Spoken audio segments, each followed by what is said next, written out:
옛날에 잘 보던 프로그램 중에 동물의 왕국이라는 것이 있습니다.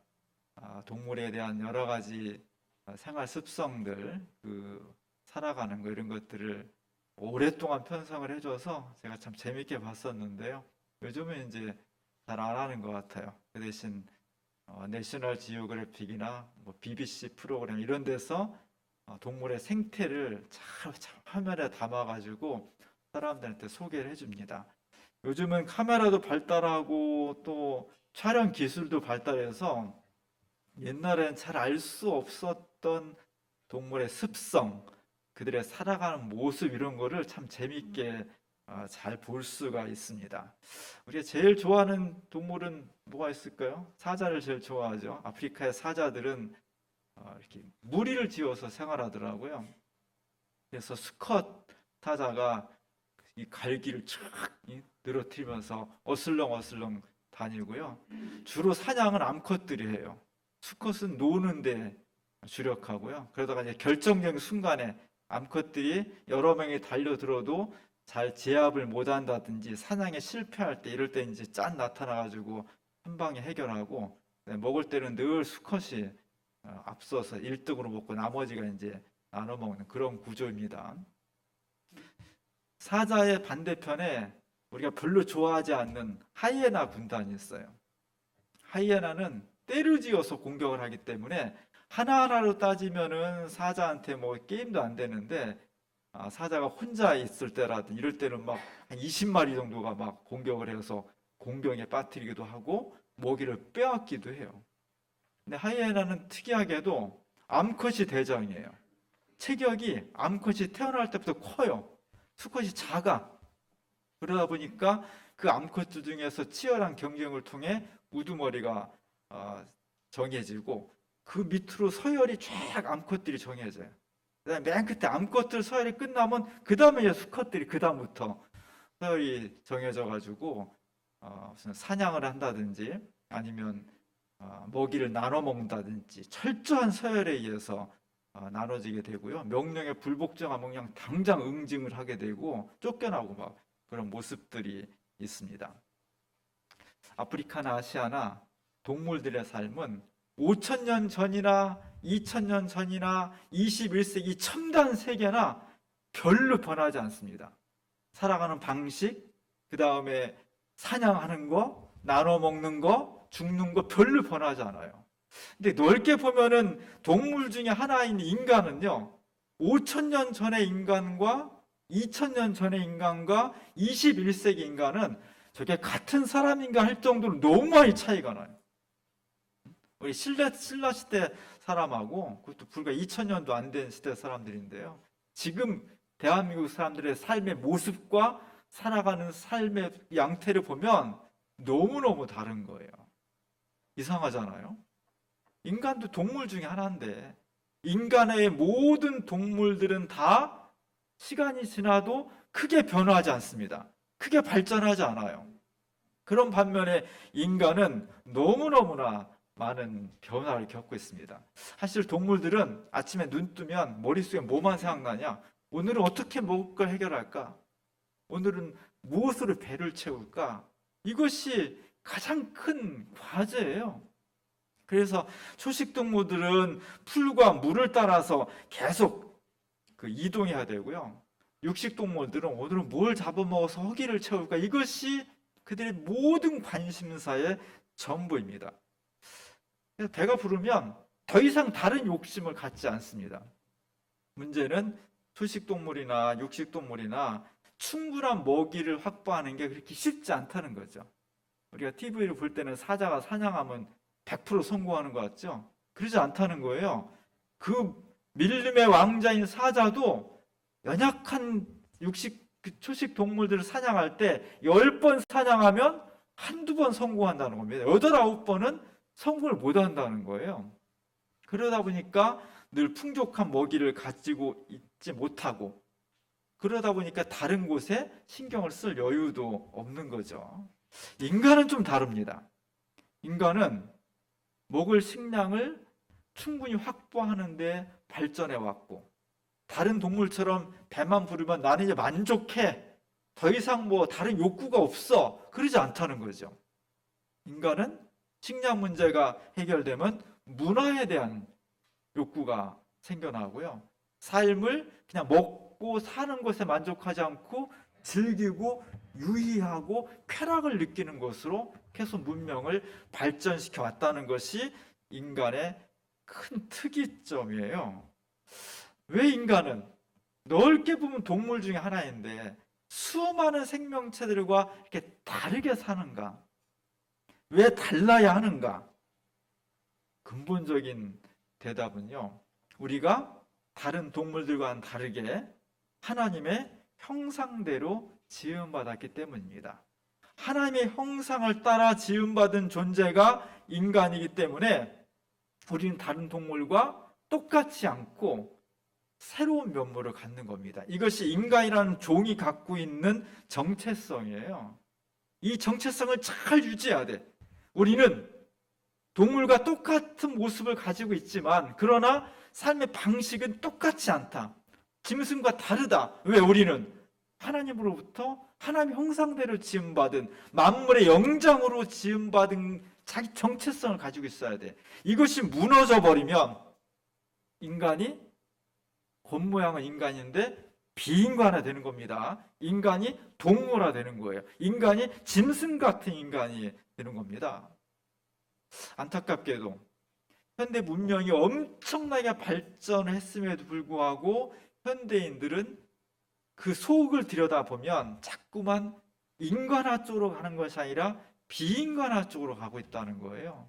자꾸만 사람이 먹을 것은 풍성해지고 편리해졌는데 인간의 모습, 인류의 모습이 인간의 본질을 추구하지 못하고 자꾸만 짐승을 닮아가고 있다. 먹을 것이 풍족함에도 불구하고 만족하지 않고 끊임없이 더 먹을 것을 추구하는, 물질을 추구하는 그런 세계가 되고 있다는 것. 기독교는 뭘 해야 되느냐?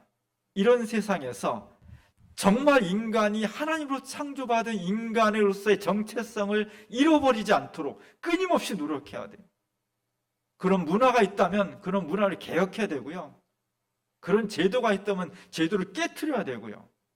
우리의 본래의 정체성을 잃어버리지 않는 하나님 앞에서 하나님으로부터 지음받은 존재라는 것을 잃어버리지 않게 해서 몸부림을 쳐야 돼. 이것이 교회가, 기독교인 세상을 구원하는 겁니다.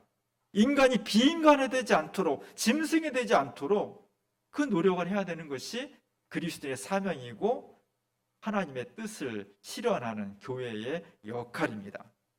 오늘 하나님께서 우리로 하여금 땅에서 생육하고 번성하라고 정말 놀라운 축복을 말씀해 주셨습니다. 우리 현대인들은 자연을 별로 두려워하지 않죠. 산에 가면서 산이 너무 무서워 그러지 않습니다. 강이나 바다에 나아가면서 야 이거 무서워서 어떡하지 벌벌 떨고 그러지 않습니다. 산에 갈 때 기분이 좋고요. 바다에 나갈 때 막 너무 기대를 가지고 나가고요. 자연을 두려워하지 않습니다. 자연은 현대인들에게 유희의 대상이에요. 놀이의 대상이고요. 힐링의 대상이고 우리를 너무 우리가 정복하는 대상, 이용하는 대상입니다. 그래서 섬과 섬을 막 이어요. 요즘은 댐을 막아서 막 땅을 농토를 만들어내고요. 산 꼭대기에서부터 바닥까지 막 케이블카를 만들고요. 산을 터널을 막 뚫어가지고 뚫고 나가 막. 현대인들은 자연을 절대로 두려워하지 않습니다. 그러나 한 100년, 200년 전까지만 하더라고요. 서양이나 동양이나 자연에 대해서 굉장히 공포심을 가지고 있었습니다. 흉년이 들면 굶어 죽을 수밖에 없고요. 비가 안 오면 그냥 하늘만 바라다 볼 수밖에 없었어요. 지진이 나면 어쩔 줄 몰랐고요. 태풍이 만나면 그냥 쓸려 나갈 수밖에 없었고 바다에 고기잡이 배 나가면 심심치 않게 바닷물 속에 빠져 죽는 경우도 많았습니다. 숲도 지금이야 숲을 두려워하지 않지만 옛날엔 숲을 개간할 수 있는 장비나 실력이 없었기 때문에 사람이 개간 안 하면 숲은 엄청나게 울창하게 자랍니다. 나무도 크고요. 어둡습니다. 그래서 옛날 사람들 숲에 들어가면 굉장히 두려움을 느꼈어요. 사람은 별로 없고 그 숲속이 막 아름드리 나무가 있고 어둡고 거기다 막 이상한 새소리 나고 그러면요 거기에 악마가 산다고 생각을 했어요. 지금은 그러지 않습니다. 어디 갔더니 다 그런 두려움 요소를 다 없앴고요. 벤치 만들고 휴게소 만들고 쉴 수 있도록 인간이 자연을 정복해 나갔습니다.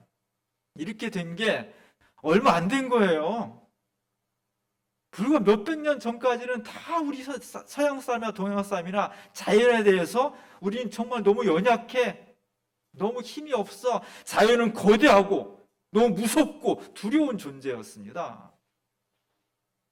그런데 지금 오늘 이 말씀을 전하고 있는 노아 시대는요, 연수로 계산도 안 되는 태초의 시대예요. 진짜 수천 년 전에 태초의 시대에 하나님께서 사람들에게 축복을 해주시는 겁니다. 자연을 두려워하지 마라. 지금 우리가 너무 자연을 두려워하지 않아서 문제인데 이 당시에는 너무 사람들이 막 자연에 대해서 공포를 가지고 있는 거예요. 사람은 너무나 연약해. 생명이 왔다 갔다 해요. 너무나 연약한 바람 앞에 촛불처럼 위태위태한 것이 인간의 삶이었는데 거기에 대해서 하나님께서 두려워하지 마. 너희가 이 땅에서, 이 험한 땅에서 생육하고 번성할 거야. 이런 말씀을 해주시는 겁니다. 이게 놀라운 축복이에요. 오늘 노아를 통해서 약속하신 말씀을 제가 주보에 실었습니다. 한 1800년경이니까 한 200년 전쯤에 프랑스에서의 동파나로 그린 겁니다. 1년이 넘는 동안 비가 내렸으니까요. 371일인가? 따지니까 그렇대요. 1년이 넘게 비가 그냥 계속 내렸으니까 얼마나 힘들었겠어요. 거의 감옥에 갇힌 그런 상황이었고, 그래도 온 세상이 다 심판을 받는 가운데에서 노아와 노아의 가족들만 구원을 받은 겁니다. 그리고 짐승과 모든 생명체 한 쌍씩 대를 이을 수 있도록 그렇게 지금 방주에 있다가 드디어 해방의 날이 왔습니다. 구원의 날이 왔습니다. 그래서 방주의 문이 열렸고 지금 노아의 가족과 모든 생명체들이 밖으로 쏟아져 나오는 겁니다. 제일 먼저 새가 하늘을 나르죠. 하늘은 언제 비가 1년 이상 비가 왔다고 믿을 수 없을 정도로 파랗고요. 구름까지도 덩달아 하얗고요. 거기를 향해서 새가 확 그냥 창공을 날아갑니다. 날개 없는 사람은 야 날아갔으면 좋겠다 그런 부러움이 있지만 날개를 가지고 있음에도 불구하고 날지 못한다는 것은 정말 슬픈 일이죠. 1년 이상 동안 갇혀 있었으니까 얼마나 새들이 날고 싶었겠어요. 막 날아다닙니다. 너무 아름다운 모습이고요. 동물들도 막 급하게 땅으로 내려오고 있습니다. 이게 얼마 만에 밟아보는 땅이냐. 와, 흙냄새 너무 좋다. 그중에 승질 급한 저 말은 풀을 먼저 뜯어먹고 있죠. 얼마나 저 생생한 풀을 먹었겠어요. 우리로 치면은 1년 이상 동안 내내 그냥 라면, 햄버거, 돈가스 이런 거 먹다가 집에 와가지고 된장찌개 밥하고 집밥을 먹을 때 그 감격, 그 감동인 거예요. 말이 지금 그렇게 하고 있는 겁니다. 그리고 앞에는 사자를 비롯해서 여러 가지 동물들도 지금 가고 있습니다. 숫사자가 좀 지쳐 보이고요. 1년 동안 잘 운동을 안 해서 그런지 조금 다리도 맥에 풀려 있는 것 같고 암사자는 우리 쪽 보고 있고 그 뒤를 이제 동물들이 따라가고 있습니다. 이 그림의 핵심은 역시 노아와 가족들이겠죠. 노아 할아버지는 지팡이를 쥐고 조금 구부정한 모습으로 뭔가 어딘가 먼 데를 좀 쳐다보고 있고요. 그 옆에 노아의 부인은 다리를 좀 꼬고 이렇게 기대서 눈을 좀 내려 감고 있습니다. 그 옆에가 아들 셋이에요. 맨 왼쪽에 있는 아들이 함일 것 같고 가운데가 셈일 것 같고 오른쪽에 좀 젊어 보이고 흥분해서 좀 얼굴이 뻘겋게 돼 있는 그 친구가 야베신 것 같아요. 근데 좀 특이하게도 전체적으로 봐서 이렇게 막 신나고 즐겁고 우리 같은 막 1년 동안 같이 있다가 나왔으면 막 그냥 덩시덩시 춤을 추고 막 그럴 것 같은데 그 정도 분위기는 아니에요. 그렇다고 막 그냥 축 처져가지고 큰일 났다 그런 건 아닌데, 뭔가 좀 이렇게 자유와 해방이 기쁨이 있으면서 동시에 뭔가 근심 어린 그런 어떤 그림자가 좀 전체적으로 드리워져 있어요. 하나님께서 이들에게 너희는 이 땅에서 생육하고 번성하라, 이런 복을 내려주셨습니다. 그 복의 내용은 노아와 그 세 자녀를 통해서 실현이 되겠죠. 그리고 우리는 그 후손이겠죠. 정말 우리 후손들은 노아 이후에 한 번 심판을 받아서 전부 다 죽을 수밖에 없었는데 하나님의 은혜로 구원받은 사람들의 후손인 우리는 하나님의 뜻대로 정말 이 땅 위에서 생육하고 번성하고 있는가? 인구가 엄청나게 늘어서 70억이 넘는 인구니까 번성했다고 할 수 있는 건가? 또 이런 의문들, 그것이 참 만만치는 않다, 그런 어떤 느낌들이 이 그림에서 주고 있습니다. 연약한 인간이 정말 험난한 세상 가운데에서 생육하고 번성하기 위해서 하나님께서 우리에게 축복을 주셨습니다. 번성하려면 어떻게 되느냐? 첫 번째로 식량이 풍부해야죠. 잘 먹어야 살아갈 수 있고, 잘 먹어야 가정 들일 수 있고, 건강해야 자손도 낳을 수 있고, 자손도 여럿 낳고 그 건강한 자식들이 다 건강하게 잘 자랄 수 있는 거죠. 식량이 제일 문제였어요. 지금 우리가 식량 먹는 게 남죠. 진짜 남잖아요. 옛날에는 먹고 사는 게 제일 큰 문제였습니다. 거기에 대해서 오늘 하나님께서 축복해 주십니다. 창세기 9장 2절 3절에 보면 땅의 모든 짐승과 공중의 모든 새와 땅에 기는 모든 것과 바다의 모든 물고기가 너희를 두려워하며 너희를 무서워하리니 이것들은 너희의 손에 붙였음이니라. 모든 산 동물은 너희의 먹을 것이 될지라. 채소같이 내가 이것을 다 너희에게 주노라. 하나님께서 새로운 역사를 시작하시면서 우리로 하여금 생육하고 번성할 수 있도록 자격을 주셨습니다. 권한을 주셨습니다. 무슨 권한이냐? 이 세상에 존재하는 모든 것을 먹을 수 있는 권한을 주신 거예요. 이 대단한 겁니다, 이게. 왜냐하면 인간은 식물만 먹지 않고 동물도 먹는 존재예요. 이것이 인간 종의 굉장한 특성입니다. 만약에 소가 아니면 다른 초식 동물들이 풀도 먹고 육식도 할 수 있다면 훨씬 잘 번성할 거예요. 사자가, 북극곰이 풀도 먹고 생존할 수 있다면 훨씬 더 생존력이 강할 겁니다. 다른 동물들이 그런 데가 별로 없어요. 초식이면 초식이고 육식이면 육식이지. 그러다 보니까 식량이 한계가 있는 거예요. 그것이 생존과 번성의 결정적인 제약 요소예요. 거기에 비해서 인간은 못 먹는 게 없어요. 고기도 먹고요, 식물도 먹고요, 곤충도 먹고요, 별의별 걸 다 먹어요. 별의별 걸 다 먹을 수 있는 존재이기 때문에 생명력이 질긴 거예요. 생육하고 번성할 수 있는 조건이 되는 겁니다. 이것이 대단히 중요한 거예요. 하나님께서 오늘 노아와 그 후손들에게 모든 것을 식량으로 먹을 수 있는 축복을 주셨다는 겁니다. 이게 대단한 거예요. 그러면서 그렇게 되었을 때 자칫 잘못하면 이 말씀이 전해질 때는 인간이 자연에 비해서, 사자나 호랑이에 비해서 연약한 존재였고 수적으로도 힘이나 능력에 있어서 약했지만 인간이 과학기술 문명을 발전하는 지금 우리는 두려워할 게 없습니다. 안 되면 총이나 대포가 있으니까 두려워할 게 없어요. 어떤 동물도 인간을 두려워하지 인간이 짐승을 두려워하지 않습니다. 이것이 계속됐을 때 어떤 악한 영향을 가져올지 아셨기 때문에 하나님께서 말씀하시는 번성하고 생육하라는 것은 무조건 막 그냥 늘어나고 다른 종들을 다 억압하고 파괴하고 그러면서 하라는 게 아니에요. 하나님의 창조 질서를 잘 조화를 이루면서 정말 하나님이 원하시는 지구 생태계를 아름답게 만들기 위해서 인간을 축복하시되 제한을 주신 거예요. 조건이 뭐냐? 오늘 3절 4절에 보면은 그러나 고기를 그 생명 되는 피째 먹지 말 것이니라. 내가 반드시 너희의 피 곧 너희의 생명의 피를 찾으리니 짐승이면 그 짐승에게서, 사람이나 사람의 형제면 그에게서 그의 생명을 찾으리라. 다 먹어도 돼. 먹어야 번성하니까. 먹어야 생육하고 번성할 수 있으니까. 그런데 핏째 먹지 말으라는 겁니다. 그럼 어떻게 해야 돼요?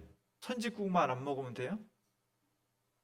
그게 아니라 육식을 하고 먹되 모든 생명이 존중하다는 것.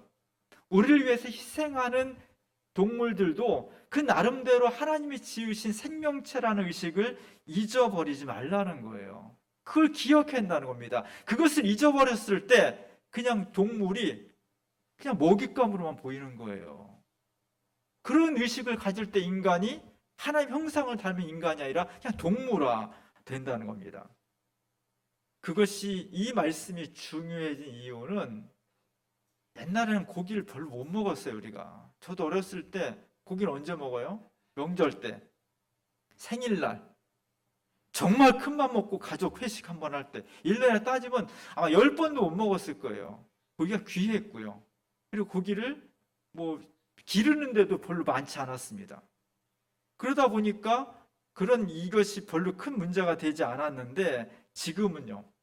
고기가 너무 많은 거예요. 우리 앞에 골목만 봐도요. 가게가 업종을 식당에 바꾸면 대부분 고깃집으로 바꿔요. 그거 왜 고깃집으로 바꾸겠어요? 고깃집으로 바꿔야 장사가 잘 되니까. 왜 장사가 잘 돼요? 많은 사람이 고기를 먹고 싶어하고 그걸 찾으니까. 그러다 보니까 옛날처럼 그냥 집에서 몇 마리 키우면서 소, 돼지 이렇게 파는 거 가지고는 수요일가 감당이 안 되는 겁니다. 그래서 어떻게 해요? 소를, 돼지를, 닭을 태어나면서부터 요만한 데 가두는 거예요. 운동을 못하게. 너무너무 비참한 삶인 거예요. 동물에 대해서. 이런 시스템이 우리한테 지금 세계를 이루는 그런 체제가 돼버린 겁니다. 결국 소나 돼지나 우리의 식량이 되는 육식 동물들이 생명체가 아니라 그냥 공장에서 과자 찍어내듯이 그렇게 돼버린 겁니다. 이런 문화를 어떻게 우리가 극복할 수 있을까? 이것은 하나님께서 말씀하신 생육하고 번성하라는 내용이 아니에요. 생육하고 번성하라는 것은 자연스러워야 돼. 자연스럽게 구조를 만들어 갔을 때 우리가 진정한 생육하고 번성하는 의미를 이루는 겁니다.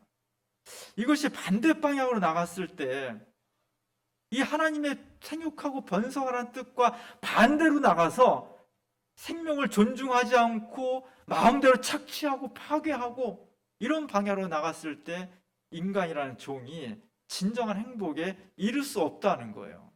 아마 저 그림에서 노아 가족이 한편으로는 기쁘고 감사하면서 뭔가 침울한 그림자가 있는 것은 이런 어떤 미래에 대한 예견이 아닐까 그런 생각을 하게 됩니다. 동물도 생명이에요. 지금과 같이 이런 공장식 축산 구조를 가지고는 너무 끔찍한 일이 되는 겁니다. 고기를 좀 줄였으면 좋겠어요. 근데 너무 어려워요. 왜? 고기가 너무 맛있어서. 한 일주일 삼겹살 안 먹으면요, 삼겹살 먹고 싶고요. 요즘 유튜브 보면요, 먹방 프로그램이 너무 많은 거예요. 우리나라 세계 수출한 프로그램이 먹방이에요, 먹방. 외국에서도 먹방이라고 불러요. 그게 뭐예요? 이만큼 한 32분 차려놓고요, 혼자 다 먹는 거예요. 근데 그게 남이 먹는 건데 괜히 보고 싶어 이렇게. 대부분은 다 고기예요. 그걸 보는 사람 어때요? 나도 저 고기 먹어야지. 이런 욕구를 자꾸 자극하는 거예요. 이런 구조가 계속 이루어지다 보니까 고기를 안 먹을 수가 없게 되는 거예요. 고기가 안 들어간 음식을 찾을 수가 없습니다. 이런 구조가 계속 확대될수록 짐승들은 너무 열악한 환경 가운데서 살 수밖에 없는 거예요. 또 하나, 동물권을 위해서 우리가 진짜 인간이 너무 이기적인데 같이 살아가는 동물이나 식물, 지구 전체가 다 한 이웃이거든요. 같이 연결된 사슬이거든요. 한쪽을 짓밟아버리면 그것이 우리한테 돌아온 독이 되는 거예요. 동물을 어쩔 수 없이 도축한다 하더라도 좀 고통을 줄이면서 도축을 해야 돼. 옛날에 진짜 개나 소 잡는 거 너무너무 잔인하고 우리 안 봐서 그렇지. 지금도 그런 데가 있는 거예요. 2014년도 제가 처음 왔을 때 독일에서 바인가르텐 교회에 푸어만 목사님하고 그 딸 암나이하고 레아가 왔어요. 기억나세요? 보고 싶어요. 저 사진 보니까 보고 싶더라고. 2014년이더라고 벌써. 그래서 한 일주일 동안 막 여기저기 돌아다니고 막 했는데요. 성남에 뭐 어딜 들려야 돼? 모란시장을 들려야 돼. 모란시장. 지금은 저게 새로 됐죠. 옛날에 모란시장에 5일마다 장이 쫙 섰어요. 그게 이제 한국의 독특한 거니까 여기에도 벼룩시장이 있지만 독특하니까 막 데리고 갔습니다. 뭐 품바가 나와서 엿장수 하고 뭐 저쪽에서 막 전 묻히고 막 재밌게 하다가 저희가 깜짝 놀랐어요. 저쪽 구석에 게하고 이 모란이 시장의 특산물이 보신탕 게 잡는 거였잖아요. 그런 장수가 막 있는 거예요. 장사가 게 팔고 막 도축하고 옆에 닭 가둬놓고 너무너무 놀래가지고 저희가 막 그냥 그 주의를 포마 목사님하고 특히 암나야고 레아는 중학생인데 걔들 막 주의를 돌려서 딴 데로 확 끌고 갔던 그런 기억이 나요. 우리가 고기 먹는 걸 좀 줄여야 돼. 안 먹을 수는 없어요. 그러나 우리가 2번 먹을 거 1번 줄인다는 마음을 가져야 되고요. 그리고 똑같은 고기를 먹더라도 우리가 그 동물권을 보장하면서 먹어야 돼. 조금이라도 덜 고통스럽게. 이런 걸 가지고 우리가 하나님 앞에서 생육하고 번성해야 됩니다. 하나님이 인간으로 하여금 어려운 가운데에서 생육하고 번성하라고 축복을 주신 것은 하나님이 창조하신 생태계를 마구 짓밟고 파괴하라 그러면서 하라는 게 아니에요. 더불어 살아가면서. 그렇다고 안 먹고 살 수는 없잖아요. 동물도 그렇고 식물도 그렇고 다. 먹긴 먹되 온 생명이 우리가 짓밟을 수 있는 권한까지 있는 건 아니다. 어떤 생명체도 우리가 마음대로 착취할 수 있는 건 아니다. 존귀함을 늘 느끼면서 그래서 우리를 위해서 헌신하고 희생하는 것들 식물이든 동물이든 다 소중한 생명체고 감사하는 마음을 가져야 돼요. 그런 마음을 가지면서 우리가 생육하고 번성했을 때 지구 전체가 다 행복해지는 거예요. 하나님께서 오늘 노아와 후손들에게 생육하고 번성하라는 것은 지금 21세기에 지금 이런 과학기술 문명 시대에 철저히 인간 이기적으로 다른 생명체들을 마음대로 파헤치고 짓밟고 탄압하면서 이런 형태로 가서는 안 된다는 거예요. 누가 할 거냐? 교회가 해야 되는 거예요. 다른 사람들은 그런 생각을 안 해. 왜? 우리가 하나님으로부터 형상대로 지음받은 인간이라는 존엄성이 약하기 때문입니다. 모든 생명체가 하나님의 작품이라는 것을 생각을 안 하기 때문이에요. 교회가, 그리스도인들이 이 생각과 고백을 가지고 최선을 다해서 생명 공동체를 이루어 가려고 할 때 그때 진짜 사람 인구만 많이 늘어난다고 생육하고 번성하는 것이 아니라 정말 창조 세계에서 하나님의 창조의 섭리를 펼쳐나갈 때 생육하고 번성할 수 있는 겁니다. 21세기 그것이 너무 절실한 시기가 되었습니다.